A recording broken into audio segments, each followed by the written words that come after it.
Le Nouvel Esprit Public, Philippe Meyer, bonjour.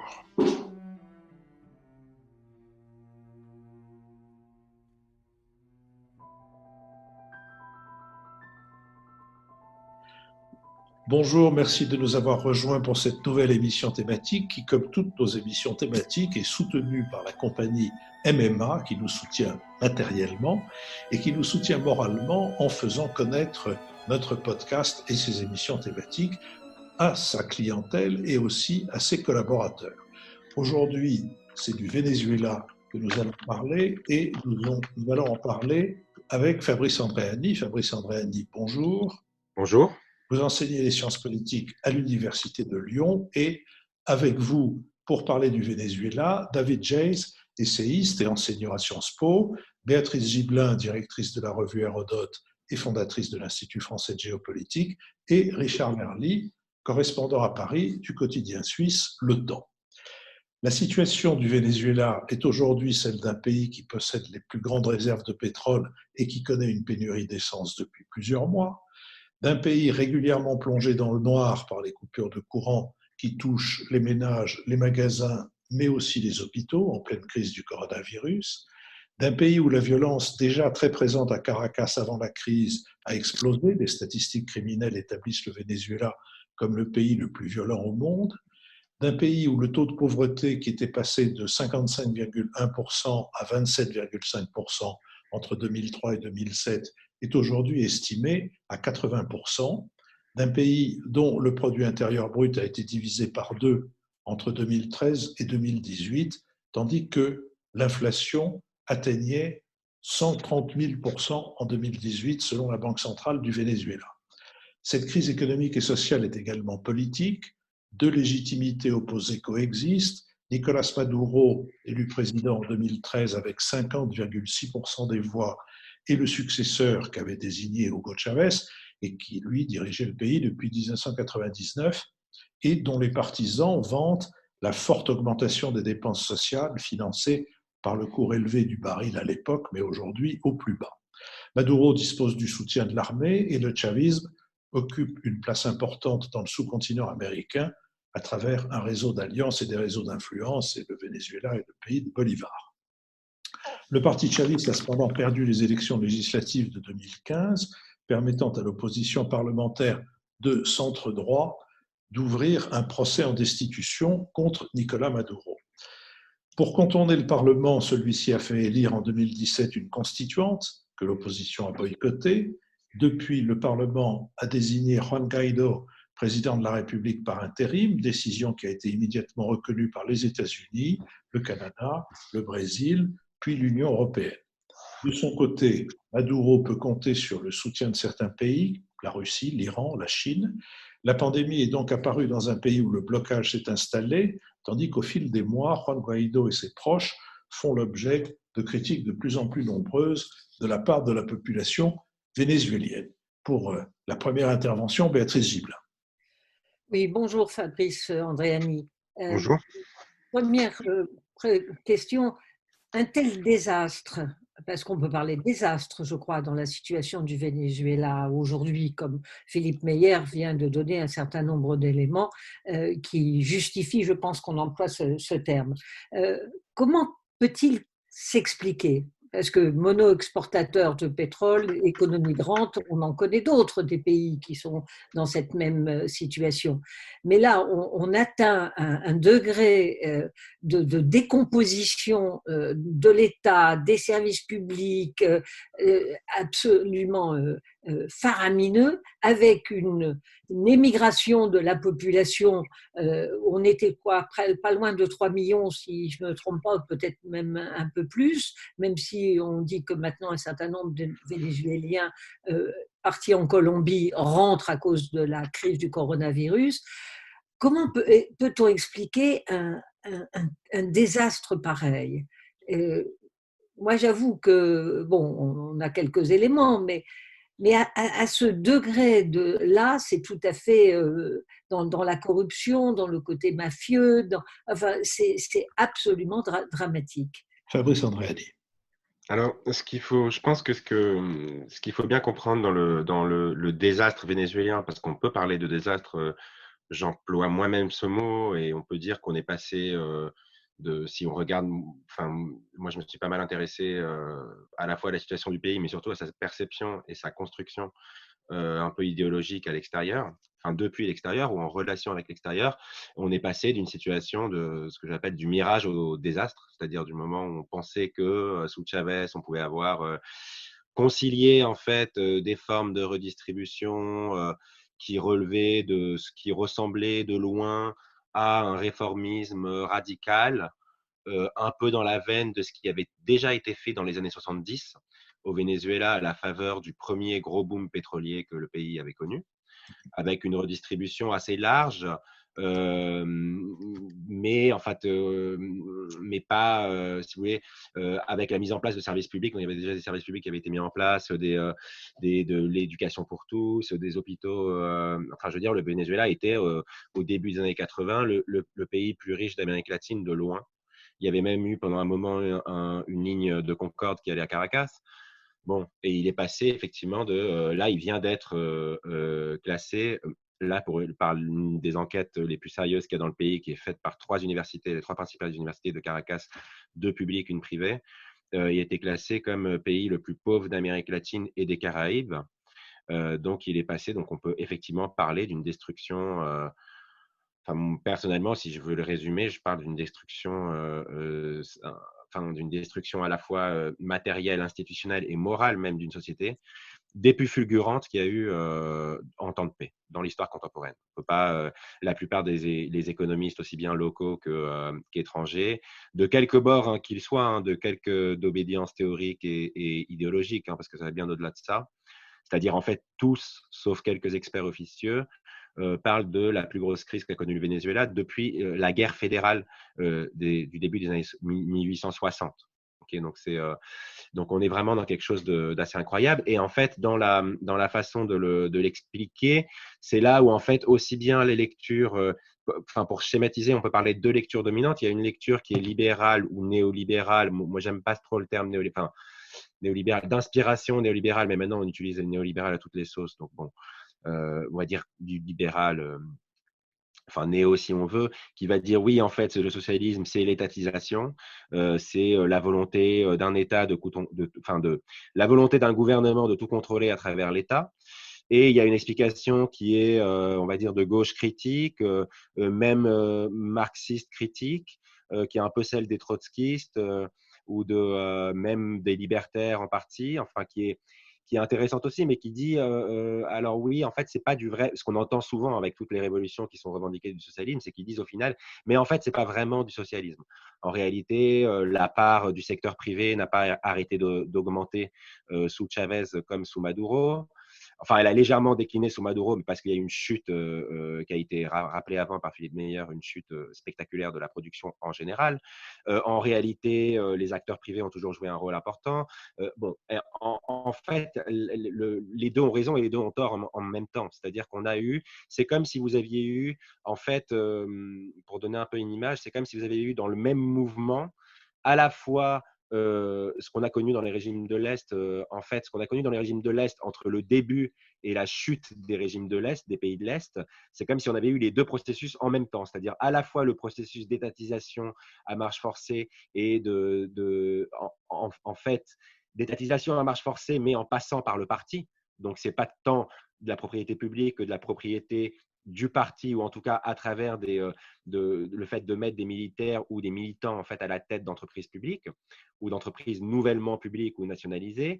Et de l'autre côté, le pillage mafieux du pays que vous avez eu dans ce qu'on appelle généralement les processus thermidoriens, c'est-à-dire que ce soit ce qui s'était passé enfin, très rapidement enfin, à une vitesse assez rapide dans les années à la fin des années 80, 90, donc en Russie, en Union soviétique et dans les pays de l'Est, ou dans un autre style au Cambodge ou que sais-je, en fait, dans pas mal de pays qui sont passés enfin, qui n'ont de socialistes, on va dire, plus que le nom ou que le contrôle social, mais qui sont passés à un régime de propriété privée assez large, comme au Vietnam, par exemple, où en fait, c'est des hiérarques du parti qui sont propriétaires des différentes entreprises.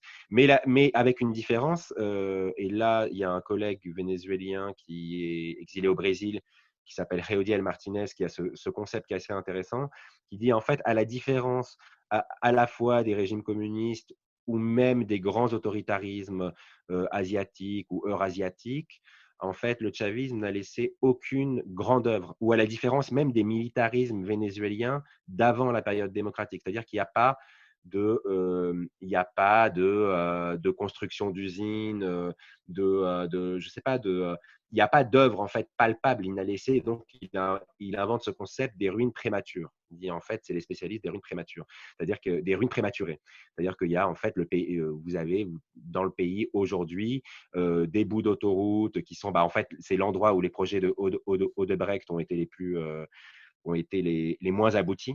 Donc, vous avez toute une série de projets qui ont été entrepris où il y a eu des financements et qui n'ont jamais été aboutis. Mais ce n'est pas toute une série, vous avez une montagne de projets comme ça. En fait, Chavez, au plus fort du boom pétrolier, donc qui était entre 2003 et 2013, passait son temps à dire à la télé qu'on allait construire, je ne sais pas, des Kalachnikov, des satellites, des télés, enfin on inaugurait des usines de tout et n'importe quoi pour la photo.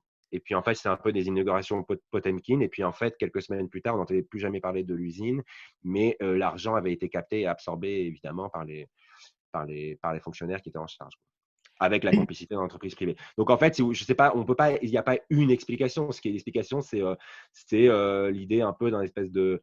C'est un parti, en fait, qui capte l'État et qui, un peu comme on a dans certains totalitarismes, mais sans… où, en fait, il n'y a pas la discipline productive, en fait. Quitte à… Je dis, il n'y a pas eu de travail esclave ou semi-esclave au Venezuela. C'est plus un espèce de régime qui combine en fait le contrôle politique presque de manière totalitaire, y compris, enfin le mot est fort, hein, mais y compris quand on était encore en régime électoral. Ça, on pourra en revenir, mais c'est un peu compliqué parce que les gens voient toujours une opposition entre démocratie et autoritarisme, en oubliant qu'en fait, y compris en RDA, il y avait une opposition officielle. Donc, il y a des mécanismes, si vous voulez, d'érosion du pluralisme, qui ont été entamés sous Chavez, mais qui sont allés avec une fuite en avant absolument sous Maduro. Mais d'un autre côté, un espèce de laisser-faire assez généralisé, ou en tout cas un laisser-faire en termes de tout ce qu'on appelle en sciences sociales les illégalismes économiques, c'est-à-dire tout ce qui a été, en fait, le principal business en fait qui était taxé c'était le business du siècle, c'était la contrebande de devises via le contrôle d'échange, c'est-à-dire qu'en fait, vous avez un contrôle d'échange qui est en place, donc ça c'est très symptomatique du chavisme, un contrôle d'échange qui était en place depuis 2003, ils n'ont pas inventé le contrôle d'échange au Venezuela. Dans les États pétroliers, c'est assez fréquent selon les périodes qu'il y ait des contrôles d'échange plus ou moins fixes ou fluctuants.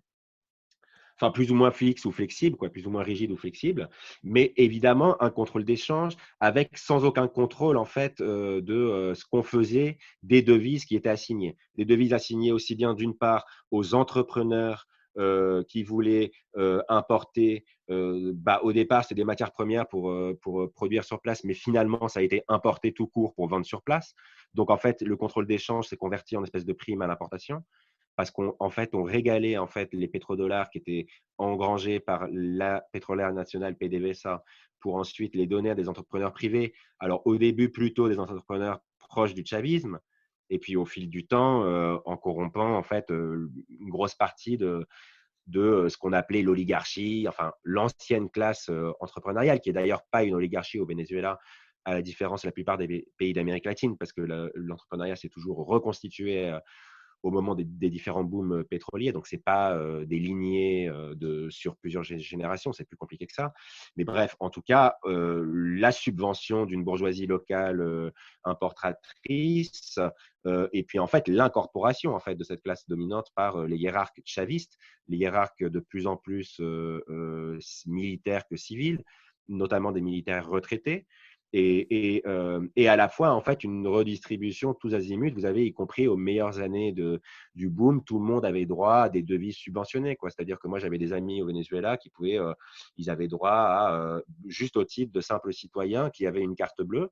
Alors certes, tout le monde ne pouvait pas avoir une carte bleue, mais les classes moyennes, même inférieures ou même nouvelles, en ont très largement profité. Des gens qui pouvaient partir à l'étranger avec 10 cartes bleues, quoi, des cartes bleues toute la famille, qui avaient le droit, on avait droit à une époque à 3 ou 4 000 dollars qu'on pouvait dépenser à l'étranger, qui étaient des devises à taux subventionnés, et à, je ne sais pas, entre 500 et 1000 dollars d'achat sur Internet, également à taux subventionné. Évidemment, il y avait toutes les combines possibles et imaginables pour changer cet argent au marché noir et amener l'argent dans le pays. Donc, ce n'est pas pour dire que la population est aussi responsable, parce que ce serait absurde de dire que le fait de jouer avec les taux de change, je veux dire, tout le monde l'a fait à une époque, mais ce n'est pas du tout la même chose que de mettre la main sur des mastodontes, enfin sur des complexes, si vous voulez, sidérurgiques, et de les laisser en ruine 5 ans plus tard en mettant les ouvriers qui protestent en prison.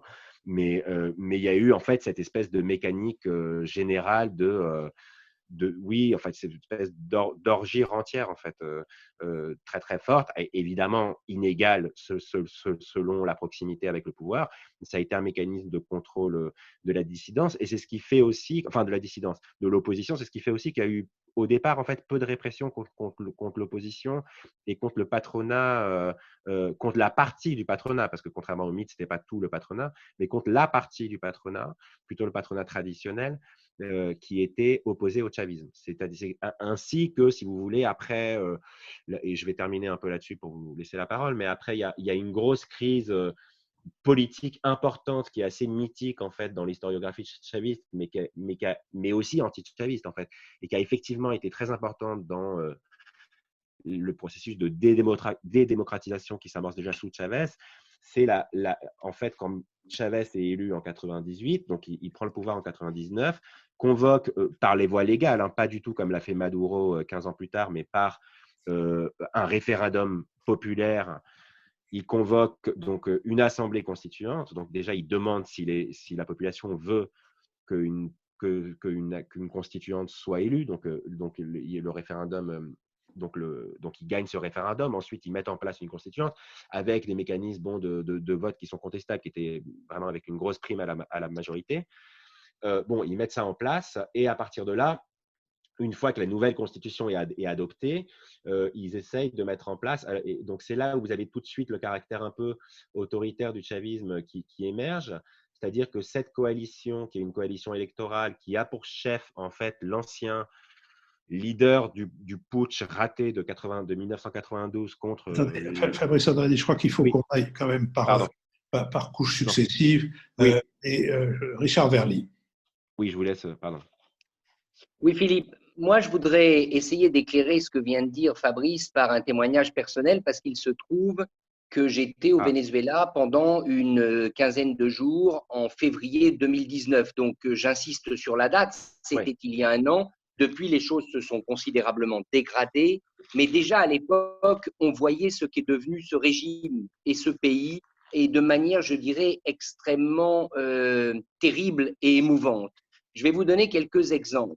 D'abord, à cette époque, et ça a changé depuis, vous ne pouviez pas utiliser les dollars à Caracas. Vous étiez donc contraint d'utiliser la monnaie locale, le bolivar, mais vous ne pouviez pas en fait l'utiliser parce que l'inflation était telle que pour acheter une pomme, ne parlons même pas d'un kilo de pommes, la somme était absolument astronomique. Donc vous n'aviez qu'une solution, c'est obtenir de la part d'un Vénézuélien, donc d'un local, une carte de crédit qui vous permettait de payer au punto, c'est-à-dire, vous savez, la petite console qu'on connaît tous, y compris pour un taxi. C'est-à-dire que c'était une gymnastique intellectuelle infernale où vous deviez demander à cet ami d'approvisionner votre compte régulièrement parce qu'il y avait des limites, de manière à pouvoir simplement assumer vos dépenses quotidiennes. Et là, je parle d'un visiteur étranger qui venait au Venezuela avec suffisamment de devises pour pouvoir à ses besoins. Donc, vous imaginez la situation des Vénézuéliens eux-mêmes. Donc, moi, j'ai été extrêmement frappé, au fond, de ce précipice de détresse et de complications dans lesquelles la population est plongée. Et ça m'amène à évoquer, au fond, trois disparitions quasiment au Venezuela d'aujourd'hui. La première, c'est la disparition de l'État. L'État en tant que tel, c'est-à-dire un État sur lequel vous pouvez compter, n'existe plus.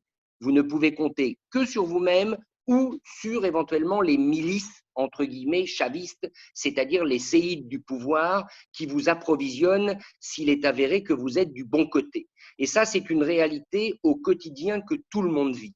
Le deuxième effondrement vraiment problématique, c'est l'effondrement de la population. Bien évidemment, la population vit. À Caracas, les gens continuent de vivre. Il y a des gens même qui vont au restaurant parce qu'il faut bien se nourrir. Mais chacun vit au jour le jour, je dirais même du matin à l'après-midi, on ne sait pas ce qui va se passer. Donc, cet effondrement du moral de la population qui, évidemment, ne permet pas à une population de reprendre le travail, de travailler dans une entreprise, et encore moins ne permet à un entrepreneur d'envisager l'avenir. C'est juste absolument impossible au Venezuela. Enfin, la troisième chose, c'est l'effondrement d'un système, et on y vient.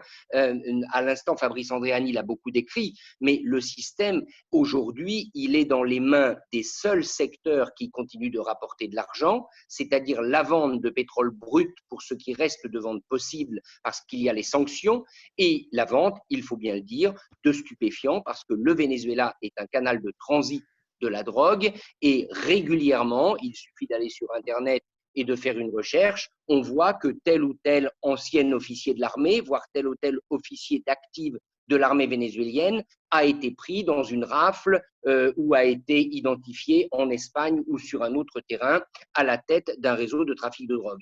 Donc cet écroulement-là, je crois qu'il faut l'avoir vécu, il faut l'avoir vu pour se rendre compte de la situation dans laquelle est le pays. Alors il est vrai, je l'ai vu, qu'il y a encore des partisans du régime. Le régime a encore les moyens d'organiser régulièrement des rassemblements de gens qui viennent applaudir le nom de Maduro ou de ses ministres, mais tout ça est en fait complètement monté de toutes pièces, puisque les gens qui viennent là savent la plupart du temps que c'est la seule occasion pour eux de repartir soit avec de la nourriture, soit éventuellement avec un pécule ou un avantage matériel. Bien sûr.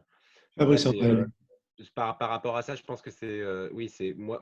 Après, on pourra revenir après sur l'histoire. Ce que je voulais juste insister, c'est que ce sur quoi je voulais juste insister, c'est que il y a une crise politique importante où Chavez a failli être renversé, enfin, a été renversé quelques heures, enfin 48 heures, et ensuite restitué par ses partisans. Ensuite, une grève pétrolière qui était dénoncée comme un lockout patronal, mais qui était en fait une grève aussi des employés, même de Baran, hein, de l'entreprise pétrolière nationale. Et ensuite, un référendum révocatoire, le fameux référendum révocatoire de 2004, où en fait, là, Chavez triomphe. Le résultat est validé. Il était plutôt honnête, même s'il y avait eu des… Enfin, je veux dire, il gagne de très loin, de très haut la main, hein, à 65%, je crois, un truc comme ça. Et donc là, vous avez, c'est validé par le Centre Jimmy Carter pour la paix et l'Organisation des États américains. Et à partir de là, vous avez, et c'est là, en fait, à ce moment-là, au sortir de cette crise, que le boom pétrolier vraiment se fait sentir. Et donc là, vous avez une espèce de mécanique, juste pour revenir là-dessus, c'est assez important de comment est-ce qu'on en arrive là, c'est que vous avez une mécanique qui se met en place où il y a un scrutin électoral à peu près tous les ans. On va commencer à mettre en place des mécanismes de judiciarisation du politique pour empêcher certaines figures opposantes d'être élues, mais c'est à l'époque des choses, même pas d'être élues, mais de se présenter, mais c'est des choses à l'époque très soft, c'est sur des dossiers de corruption, d'ailleurs parfois avérés, hein, mais évidemment pas un seul chaviste a été obligé, enfin a fait l'objet d'une enquête. Mais bon, donc vous avez ce qu'on appelle ce qu'on appelle l'autoritarisme électoral, ou enfin ce que Alain Rouquier appelle la démocratie hégémonique. Bon, il y a plein de discussions théoriques là-dessus. Mais toujours est-il que dès ce moment-là, Chavez, il met en place, et ça explique pourquoi on en arrive à avoir des réseaux, alors effectivement de narcotrafic, mais aussi de vente d'or. Hein. La vente d'or est très importante, et de minerais dans tout ce qui est le sud, à partir de tout ce qui est le sud du Venezuela. Il met en place en fait des fidèles. Donc il y a cette notion, c'est pas le fait qu'ils sont incompétents parce qu'ils n'ont pas l'expérience de gouvernement, c'est qu'il met en place, il privilégie absolument la loyauté et l'unité sur tout autre critère, au point que le garde du corps de Chavez est devenu directeur général du Trésor.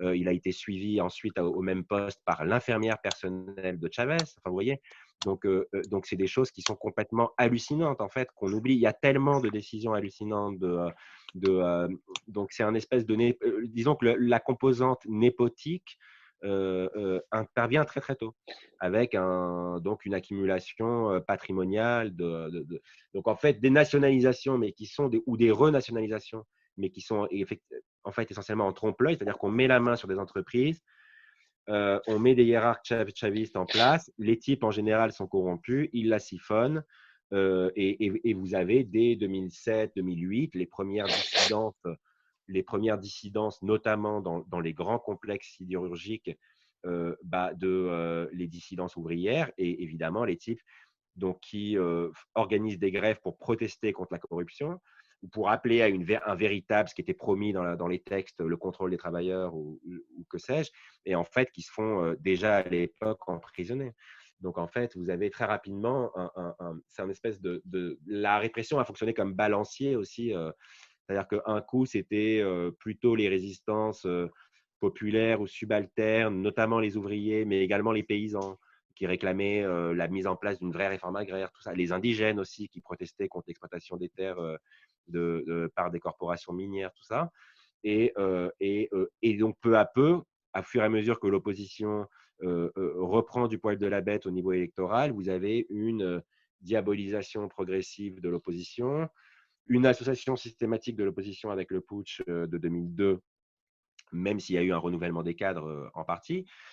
Et c'est là où la gauche internationale a joué un rôle très important, parce que c'est le discours qu'on retrouve chez Mélenchon aujourd'hui, c'est des éléments de langage qui datent d'il y a 10 ans, ou même il y a 15 ans, mais qui tournent en boucle même maintenant, qui fonctionnent comme une espèce de novlangue pour justifier tout et n'importe quoi. Et tout ça, c'est accompagné en fait, d'une mainmise, d'une capture en fait, progressive de l'État. Une capture de l'État par le parti, en fait, par le parti chaviste, le PSUV, mais en fait par des réseaux en fait, qui sont entre le PSUV, Parti socialiste uni du Venezuela, et l'armée, est liée aussi à des mafias, est liée aussi dans un pays où, évidemment, avant Chavez, vous avez déjà une corruption de l'appareil judiciaire assez importante. La différence, c'est que vous aviez une corruption, mais dans un système bipartisan.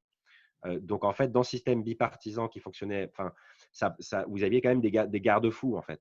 Alors que là, du moment où vous avez vraiment une volonté d'hégémonie totale du Parti socialiste uni du Venezuela, la plupart des juges qui sont sous leur coupe, très rapidement aussi, depuis les années 2000, fin des années 2000, vous avez, du fait d'une réforme de la justice qui n'a jamais été menée à bout, vous avez entre la moitié et les 3/4 des juges qui ne sont pas titulaires, c'est-à-dire qui sont amovibles à merci, en fait, par le tribunal suprême, qui lui-même est dans la main du chavisme. Vous voyez, donc vous avez tout un ensemble de mécanismes qui sont déjà en place, en fait, et que Maduro a porté à son terme du moment qu'il a perdu, comme vous l'avez dit au départ, les élections législatives en 2015, et qu'il a dû affronter la chute des cours du pétrole.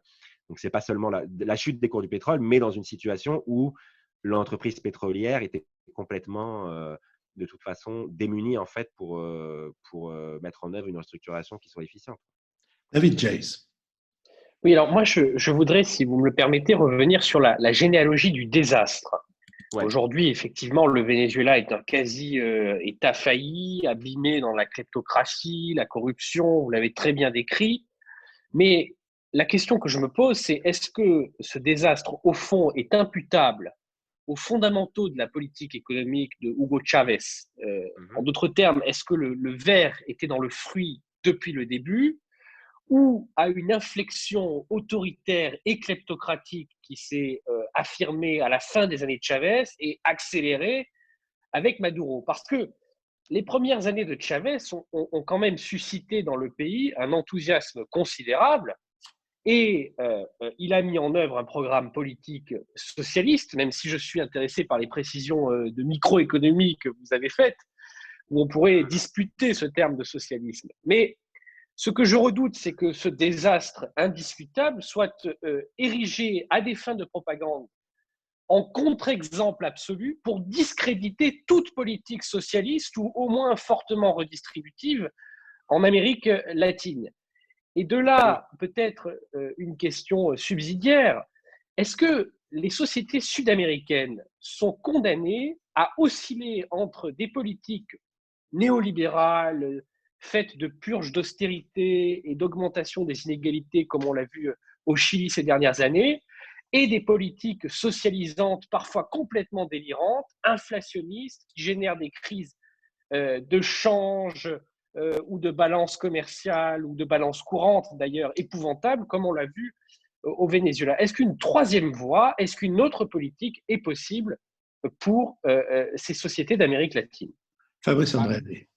Vous aviez dans la coalition chaviste, alors la coalition, c'est-à-dire le chavisme, qui en fait, ce qu'on peut appeler sa préhistoire, d'accord, c'est un mouvement, c'est une loge militaire en fait, une loge militaire clandestine liée à des groupes civils dans certains quartiers populaires qui sont plus ou moins actifs au moment des tentatives de coup d'État de 92, mais c'est principalement des militaires. Ensuite, vous avez une coalition de gauche qui se forme. Et dans cette coalition, on ne va pas revenir sur l'histoire des gauches au Venezuela, parce qu'il y avait encore une fois, il y avait deux gauches, une gauche très hostile au chavisme, il y avait plusieurs éléments, y compris de la gauche issue de la guérilla, hein, et aussi bien de la guérilla que du côté du syndicalisme, justement, du complexe sidérurgique et le seul complexe industriel important hors pétrole, c'est-à-dire dans l'État de Guyane. Vous aviez des partis et des leaders très hostiles au chavisme dès le départ du fait de sa composante militaire. Mais bon, bref, vous avez quand même dans la coalition chaviste au départ, certes le Parti communiste vénézuélien, mais qui n'est pas forcément très radical dans ses positions à cette époque-là, qui d'ailleurs faisait partie de la coalition avec du gouvernement précédent, qui était un gouvernement, ce qu'on appelle social-chrétien, c'est-à-dire démocrate chrétien de gauche, enfin démocrate chrétien de centre-gauche, quoi. Vous aviez des partis sociodémocrates dans la coalition chaviste. Vous avez au départ des partis avec une inclinaison social-démocrate, plus ou moins radicale, mais social-démocrate. Alors, par rapport à votre question, ce qui est intéressant de voir, c'est que effectivement, il y a ou moi je pense que oui, enfin le verre est dans le fruit. Alors c'est toujours plus facile de le dire a posteriori, hein, c'est un peu, je veux dire, c'est que quand on les, enfin bon, c'est toujours facile de dire a posteriori. Et il a été facile d'être capté un peu par l'illusion de. Mais vous aviez à la fois des partis sociodémocrates, des fonctionnaires, des hauts fonctionnaires, pas que des personnes complètement incompétentes et corrompues. Vous avez aussi des gens très formés, y compris qui avaient fait des études en France, aux États-Unis, y compris, je pense à une personne en particulier qui était directeur de cabinet de Maduro quand il était aux Affaires étrangères, Temir Porras, donc qui maintenant est sorti du gouvernement en 2013, mais qui lui avait fait l'ENA. Qui a fait Sciences Po et l'ENA, qui était étudiant vénézuélien en France dans les années 90. Bon, vous avez différentes, si vous voulez, c'est vraiment le chavisme, c'est vraiment un espèce de, enfin, toutes sortes de tendances, plus ou moins à gauche, d'autre côté, du côté des militaires, plus ou moins réactionnaires et conservatrices. Bon, nationalistes, qui les unifiaient, c'était ce qu'on appelle le nationalisme populaire. Mais au niveau des réformes, justement, qui ont été mises en place, pour mettre en place cette redistribution, ce qu'il faut voir, c'est que au Venezuela, d'ailleurs, comme dans la plupart des pays d'Amérique latine, qui ont été gouvernés par la gauche, grosso modo, entre le début ou le milieu des années 2000 jusqu'au milieu des années 2010, vous n'avez aucun pays où vous avez eu une réforme fiscale vraiment significative. C'est-à-dire que la fiscalité au Venezuela est restée extrêmement régressive.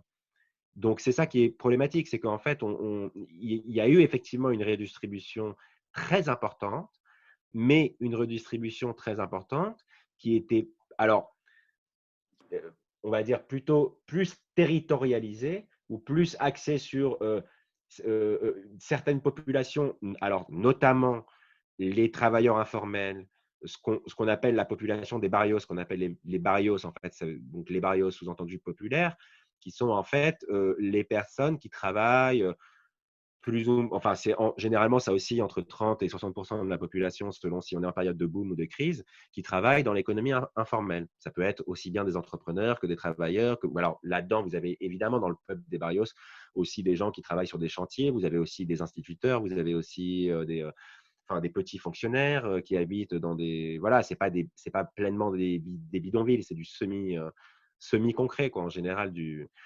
Bref, et en fait, c'était ciblé sur ces populations pour remettre la santé, remettre des dispensaires en place dans ces quartiers. Alors après, vous avez toute une mythologie, effectivement, qui explique que ça n'avait jamais existé auparavant. Tout ça avait existé dans les années 70, aussi bien le système d'hôpital public que les systèmes plus localisés de ce qu'on appelle de prévention, hein, un peu à la cubaine. Ça existait déjà, sauf que avec la première crise pétrolière ou le premier crash donc, des années 80, postérieur aux années 80, au début des années 80, vous avez une dégradation de la situation, une dégradation des services publics, une dégradation donc de plus en plus de protestations des enseignants, des syndicats, donc à la fois de ce qu'on peut appeler le salariat ou le prolétariat, si on veut, formel, et ceux qui travaillent dans le secteur informel, donc pour des services publics de qualité.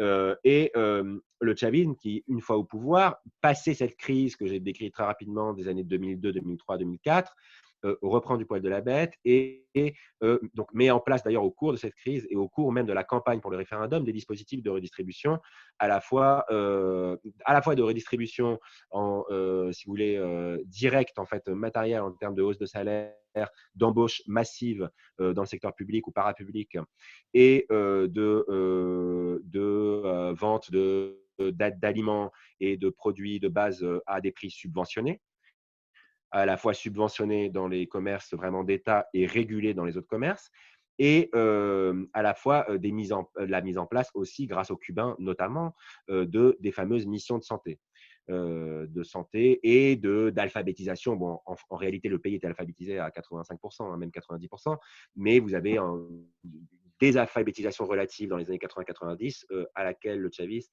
chavisme remédie.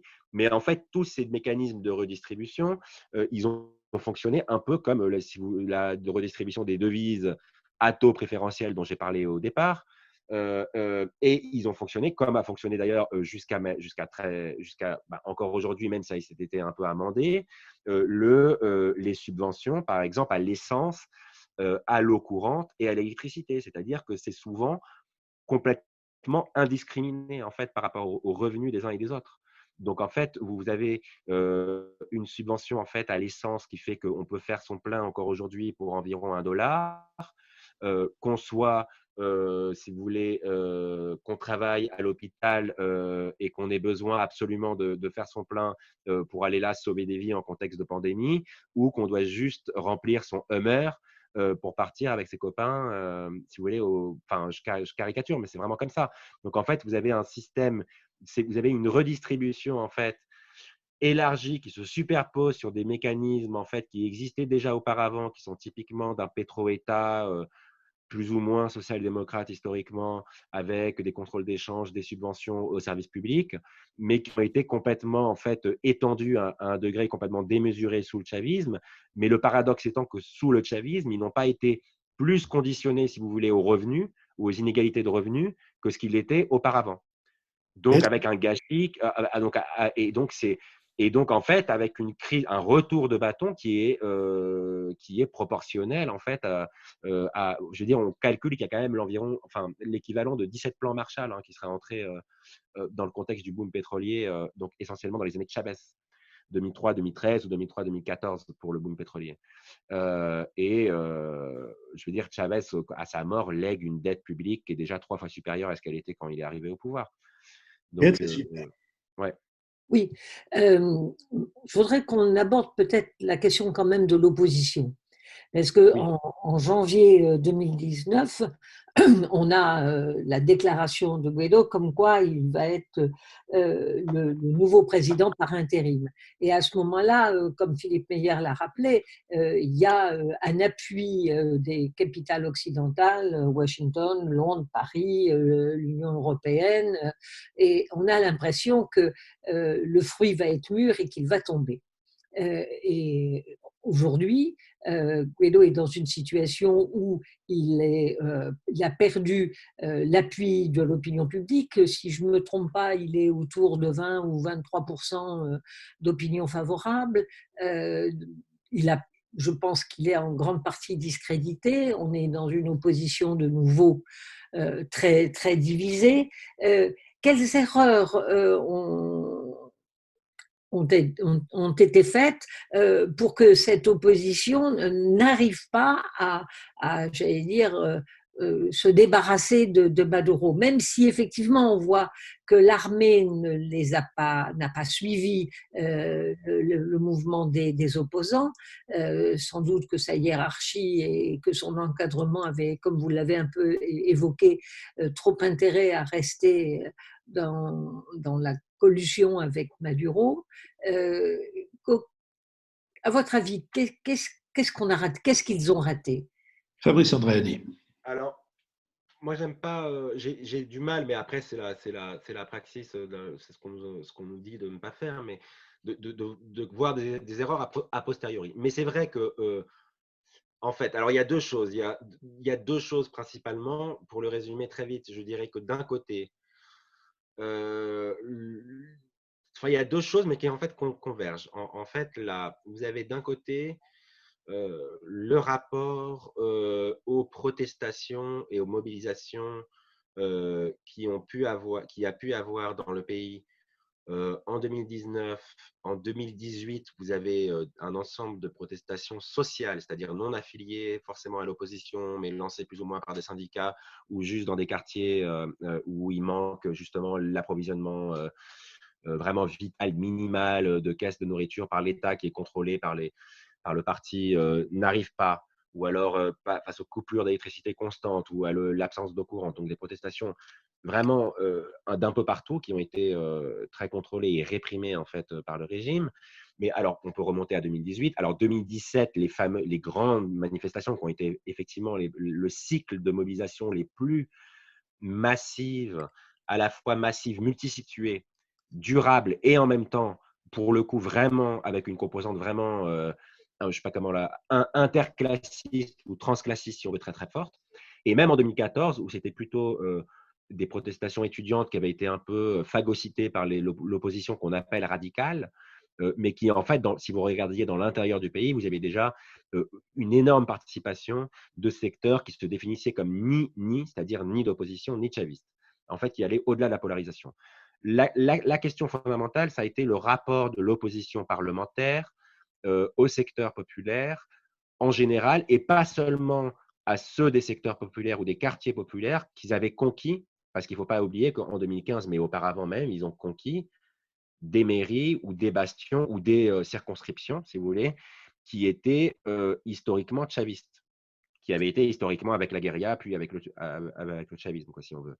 Donc en fait, il y a eu ce rapport à assez. Alors, en 2017, le discours de dire on ne va pas dans les protestations parce qu'elles ont été convoquées par l'opposition, qui est le raccourci, on dit la droite, en fait. Même les gens qui ne soutiennent plus le gouvernement, mais qui l'ont soutenu à une époque, vont dire par réflexe de langage la droite. Alors qu'en fait, c'est une coalition beaucoup plus bariolée, en fait, beaucoup plus bigarrée, si on veut, beaucoup plus hétéroclite que simplement la droite. Donc, en fait, vous avez tout ce discours, un peu le chantage au « Ah oui, mais si on va dans la rue, on joue le jeu de la droite. » quoi. Donc, en fait, ça a été assez actif en 2017, ce qui n'a pas empêché que vous aviez à la fois des gens d'extrême gauche, des libertaires, et beaucoup de gens qui n'étaient pas forcément dans des organisations particulières, ni même dans des groupuscules, qui étaient sur les barricades en 2017. Ensuite, vous avez 2018, donc vraiment 2017, l'essoufflement de l'opposition dans le combat, en fait, justement, contre la mise en place de la constituante à marche forcée. Et là, avec des emprisonnements, enfin, je veux dire, il y a 150 morts, des emprisonnements de masse, la systématisation de la torture, du chantage aux familles, enfin bon, tout ça. L'exil qui s'amplifie, l'exil qui devient carrément un exode. Pour des raisons évidemment à la fois politiques et économiques. Et ensuite, 2018, vous avez un front social très très large, mais pas du tout unifié, c'est même pas un front, mais des protestations dans tous les sens. Et 2019, l'autoproclamation de Guaido. Au moment où Guaido s'autoproclame, ou est proclamé par le Parlement, si on veut ne pas l'appeler une autoproclamation. Donc moi, les gens me disaient, mais est-ce que c'est un coup d'État, c'est pas un contre-coup. Moi, je disais, mais à la limite, c'est un contre-coup d'État, en fait. C'est une tentative de contre-coup, si vous voulez. Mais qui, évidemment, c'est une interprétation un peu alambiquée de la Constitution, de dire que parce que le président a été élu illégitimement en 2018, donc il y a un vide de pouvoir, donc il doit être remplacé par le président de l'Assemblée nationale. Bon, c'était un peu tiré par les cheveux. Mais bon, peu importe. Il y a eu un enthousiasme à ce moment-là. Et avant même la proclamation de Guaido, vous avez eu des révoltes dans pas mal de quartiers, dans pas mal de barrios populaires, dans l'ensemble des grandes métropoles, Caracas, Maracay, Maracaibo et les autres. Et on a eu à ce moment-là donc des amis juristes au Venezuela, pénalistes, qui travaillent sur ces choses-là, sur les violences d'État, justement, dans les quartiers, la politique ultra répressive dans ces quartiers. On comptait que vous avez eu environ entre une quarantaine et une cinquantaine de morts, dont 10 qui sont carrément allés chercher, c'est-à-dire que c'est les comités locaux chavistes qui redistribuent de la nourriture, tout ça, qui ont livré les noms des jeunes avec, c'est-à-dire prénom, nom de famille, adresse, qui avaient dressé des barricades dans ces quartiers-là. Ils sont allés les chercher et ils les ont exécutés sur place. Donc là, à ce moment-là, moi, des échos que j'ai au Venezuela de personnes qui étaient peut-être sympathisants chavistes ou de gauche, qui ont essayé de mettre en place la réforme de la police ou de la justice, enfin, il y a 10 ans, quoi, il y a 10-15 ans, et qui maintenant inclinent plutôt vers l'opposition. Là, il y a une incompréhension. Ils disent on ne comprend pas pourquoi Guaido, même par cynisme, n'a pas revendiqué ces gens-là, en fait. Pourquoi est-ce qu'il n'a pas envoyé des gens aux funérailles? Pourquoi est-ce qu'il n'a pas donné de l'argent pourquoi est-ce qu'il n'a pas… Donc, vous avez encore cette composante, en fait, de classe où, en fait, l'opposition, sans forcément le faire exprès ou sans forcément que ce soit un calcul cynique en disant… parce que vous avez une explication aussi qui est de dire, en fait, ils ne veulent pas qu'il y ait une insurrection populaire massive parce que du coup, ils seront redevables, donc ils ne pourront pas appliquer un programme d'austérité. Moi, ça me paraît un peu tiré par les cheveux. Je pense que c'est juste des réflexes incorporés comme ça qui font qu'ils n'ont pas réussi encore à vraiment, si vous voulez, à la fois se revendiquer, revendiquer ou invoquer en fait des protestations qu'ils ne pouvaient pas contrôler par ailleurs, tout en fait, ils peuvent très bien ils sont pas parvenus à les invoquer sans pour autant chercher à les contrôler, si vous voulez. Il y a un peu de ça. Et l'autre aspect, et je termine là-dessus, mais c'est très important, c'est, vous voyez bien dans cette histoire du rapport au droit et au droit à la Constitution et au droit international, vous avez une espèce de naïveté un peu libérale qui est qui peut être sympathique sur le papier, mais cette idée qu'en fait, il suffit de ne pas reconnaître le président et que, ah oui, alors on a l'Union européenne et les États-Unis avec nous, et donc ils ne le reconnaissent pas. Mais qu'est-ce que ça… En fait, c'est, moi pour le coup, et aussi de dire toutes les options sont sur la table. Ce qui fait l'idée que toutes les options étaient sur la table, ça a alimenté à la fois le discours gouvernemental de dire les gringos vont arriver, les Américains vont arriver, les Américains vont arriver. Résultat, ils sont arrivés, entre guillemets, il y a quelques mois sous la forme d'une espèce d'incursion financée par la bande, enfin complètement loufoque, qui d'ailleurs avait été déconseillée par la CIA elle-même. Donc, ce n'est pas les Américains, mais c'est des mercenaires américains qui avaient été plus ou moins approchés par une partie de l'opposition, mais par ailleurs complètement infiltrés par le régime aussi. Et de l'autre côté, ce discours, les Américains vont arriver, vous avez aussi une démobilisation de la population, et y compris dans certains quartiers, des gens qui pouvaient être il y a 10 ans ou il y a 5 ans chavistes, mais qui disaient aujourd'hui, qui disaient à ce moment-là, tant mieux que les Américains viennent, quoi. Donc vous avez cette idée de ce fantasme de toutes les options sont sur la table, ou cette idée qu'il suffirait de non reconnaître. En fait, si vous réfléchissez en termes de droit international, moi je ne m'étais pas trop posé la question auparavant, et c'est une réflexion que je me fais depuis quelques mois, tout en ayant été assez enthousiaste sur l'élan Guaido, en fait, c'est complètement absurde. Enfin, je veux dire, c'est complètement inédit déjà historiquement, et ça n'a jamais, on ne voit pas comment ça pourrait marcher, en fait. Même si vous êtes, je veux dire, même pour des diplomates étrangers qui sont sur place, s'ils veulent appuyer ou filer un coup de main à la dissidence sur place, faire passer des choses, des médicaments, des trucs, aider des personnes à sortir du pays même, ils ont beaucoup plus intérêt, c'est beaucoup plus facile de le faire en ayant une reconnaissance avec le gouvernement. Je veux dire, c'est comme ça que c'est toujours passé dans les pays de l'Est, et ça n'a pas empêché des gens d'aider les dissidents dans les pays de l'Est de reconnaître ces gouvernements. Donc, en fait, en termes de, je veux dire, je ne sais pas comment… Dans les 10 dernières minutes de cette émission, Oui, pardon. Verly. Oui, moi, je m'interroge sur l'avenir de ce régime, et vous avez commencé à poser la question à travers Guaido et la possibilité ou non pour lui de constituer une alternative politique. Donc, je repose la question, jusqu'où l'effondrement de Maduro, l'effondrement de son système, l'effondrement de l'État vénézuélien peut aller? Première partie de la question. Et deuxième, si Juan Guaido, soutenu par les États-Unis et l'Europe, ce qui n'est quand même pas rien, ne peut pas constituer une alternative politique, alors quelle peut être cette alternative et comment peut-on essayer de la constituer? Fabrice. Sur la première question, il peut aller malheureusement très, très, très, très loin. Je pense qu'il y a beaucoup d'exemples, il y a quelques exemples, notamment le Zimbabwe, où ça a été Mugabe qui lui-même a présidé à l'hyperinflation et a présidé à la mise en place des réformes d'austérité sans aucun problème. Il s'est maintenu jusqu'à la fin, dans une économie complètement en ruine. Paradoxalement, les sanctions américaines, en fait, ça, c'est pas paradoxal, on le sait, que ça consolide les régimes en place, soit Cuba ou l'Iran.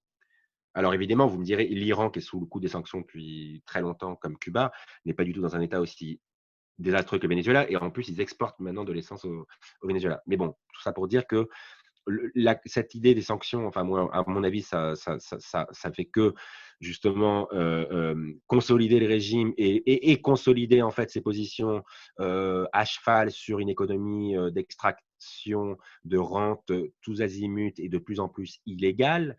Je veux dire, vous avez même le seigneur de la guerre libyen Haftar qui allait au Venezuela pour leur expliquer comment est-ce qu'on faisait pour exporter du brut et importer de l'essence. Vous avez des envoyés de Maduro qui envoient de l'or, le l'or qui est extrait dans le sud du Venezuela par des contingents de l'ELN ou de bandes armées locales, ensuite qui sont chapeautés par les militaires, ensuite acheminés à Caracas dans les coffres de la Banque centrale et exportés en Turquie, au Qatar, enfin je veux dire. Donc ils peuvent, à mon avis, se maintenir assez longtemps comme ça. Je ne me fais pas trop de soucis pour ça. Et paradoxalement, un autre effet des sanctions, c'est qu'avec les sanctions et de l'autre côté, la levée progressive, donc la dollarisation de facto, puis admise et même célébrée par Maduro de l'économie, vous avez tout un rapatriement de capitaux. Vous avez eu, avant la pandémie, un rapatriement de capitaux de personnes qui ne pouvaient pas dépenser du coup leurs capitaux en dollars parce qu'ils étaient bloqués sur leur compte. Ils ne pouvaient pas en fait les dépenser aux États-Unis. Et donc, vous avez des gens qui rapatrient leur argent et qui investissent. Donc, en fait, il n'y a pas du tout d'effet nécessaire, de relation nécessaire de cause à effet entre l'effondrement et la délégitimation, enfin, la délégitimation, oui, mais l'effondrement du gouvernement. Sur la deuxième question, sur la question de l'appui international, moi, j'insiste sur le fait que ce n'est pas tant les Américains et les Européens qui peuvent faire changer qui peuvent faire négocier, qui peuvent forcer Maduro à aller à la table des négociations, c'est les Russes, les Chinois et les Cubains. De la même façon que quand vous avez eu la transition en Afrique du Sud, c'est les Américains qui, à un moment donné, ont tapé du poing sur la table pour que les Sud-Africains aillent à la table des négociations. Quand vous avez eu les référendums au Chili sous Pinochet, c'est les Américains, c'est-à-dire que c'est plutôt les alliés du pouvoir qui ont tapé sur la table que leurs adversaires. Donc, il ne faut pas oublier ça. Donc, parfois, on est un peu dans le wishful thinking. Je ne pense pas, malheureusement, que la seule pression américaine suffise à quoi que ce soit. Par rapport à ce qui peut se passer politiquement, on peut avoir une recomposition. On pourrait imaginer que même la partie de l'opposition qui va accepter, on ne sait pas encore laquelle va être, d'aller, par exemple, là aux élections législatives dont les conditions sont contrôlées de A à Z, arrive à quand même décrocher des sièges et à faire des alliances a posteriori avec une partie du chavisme qui aura eu des sièges aussi, enfin qui aurait eu une majorité selon toute probabilité au Parlement, et que vous avez une nouvelle dissidence qui se forme, quoi. Il y a rien n'est de ce point de vue-là, tout est possible. Vous pouvez avoir aussi des formes de protestation un peu multisituées, mais que les services de renseignement et les collectifs civils armés, ce qui n'est pas tout à fait les milices, en fait, mais bon, des collectifs armés, des paramilitaires, si vous préférez, n'arrivent pas à éteindre, et que donc vous avez une extension de la révolte à l'échelle à l'ensemble du pays, et donc là, une défection militaire massive. Enfin, je veux dire, tous les scénarios sont possibles, mais encore une fois, je ne vois pas forcément il n'y a pas de précédent il n'y a pas plus de précédents où l'effondrement précipite la chute d'un régime que l'inverse. Vous avez aussi des régimes. Le chavisme est un régime, est un système qui se maintient en fait grâce à l'effondrement en fait, mais qui en même temps précipite le processus d'effondrement. Béatrice Gibelin. Oui, quel pourrait être le rôle de la diaspora vénézuélienne, la bourgeoisie qui est partie, les classes moyennes aisées, mais pas seulement. Est-ce qu'elle compte pouvoir rentrer? Vous avez dit maintenant il y a des rapatriements de capitaux, il y a des investissements nouveaux. Qu'est-ce qui peut se passer avec cette diaspora qui est allée essentiellement dans les pays d'Amérique latine? Fabrice Qu'est-ce qui peut, là, ça va mettre du temps. mais ce qu'on voit peu à peu qui se met en place, et y compris dans la diaspora un peu plus aisée en moyenne que vous avez en Europe, y compris en France, c'est des formes de rapprochement inédites entre des individus ou des groupes, des figures qui pouvaient être complètement opposés, adversaires, même très radicales, il y a encore quelques années. Donc ça, c'est plutôt une bonne chose et que ça va peser en fait en fait à la fois dans l'aide matérielle qui peut être apportée aux familles qui sont restées sur place. Alors évidemment, vous avez un gros mécanisme d'envoi de devises de ce qu'ils appellent les remesses. Ça, c'est un peu comme à Cuba. Donc ça alimente, ça permet aussi en fait paradoxalement, enfin pas paradoxalement, mais c'est ça aussi qui permet aux Vénézuéliens de survivre, quoi. Quand vous avez un salaire minimum qui est en dessous de 5 dollars par mois. Donc bon.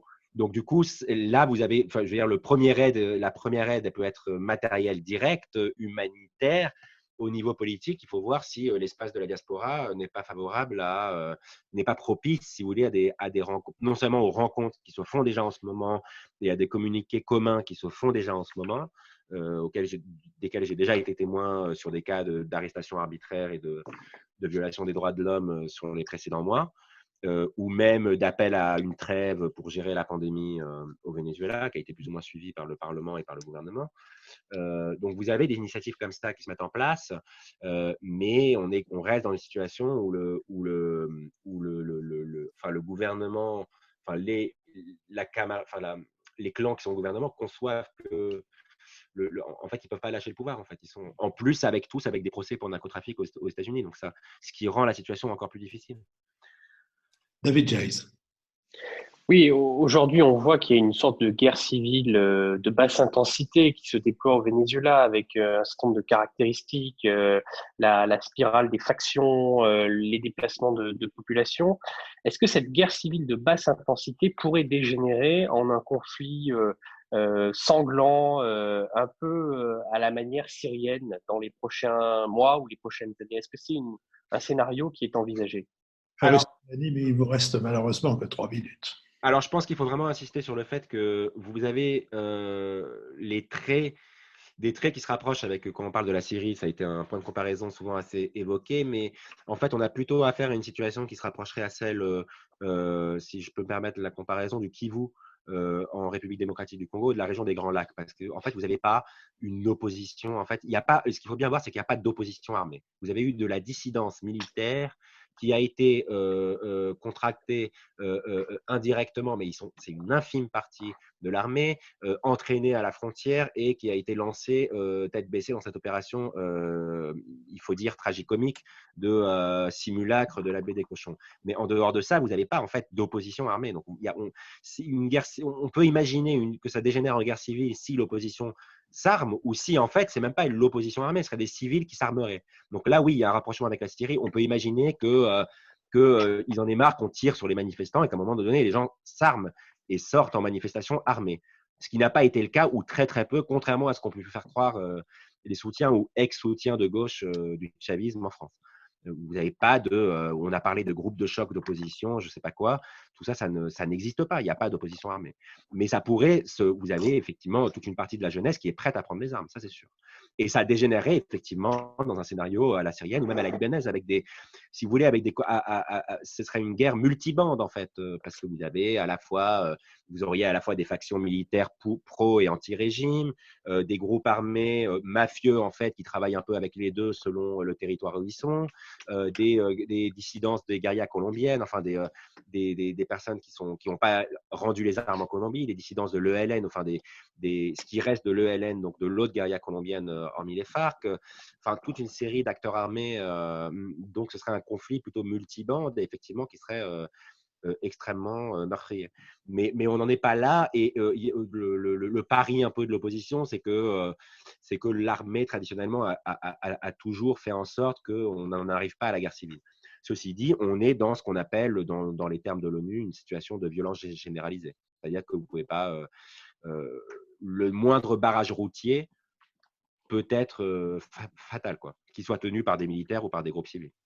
Eh bien, espérons que cette situation de violence généralisée ne dégénère pas en situation syrienne. Fabrice Andréani, je vous remercie. Je remercie Cyprien Legrand avec qui l'émission a été préparée, Nicolas Toureau qui veille à notre site, Olivier Magloire qui veille aux plateformes de notre financement et Benoît Carré qui rédige le compte-rendu analytique de nos conversations. Et je vous donne rendez-vous la semaine prochaine pour une nouvelle thématique, une nouvelle spécialité.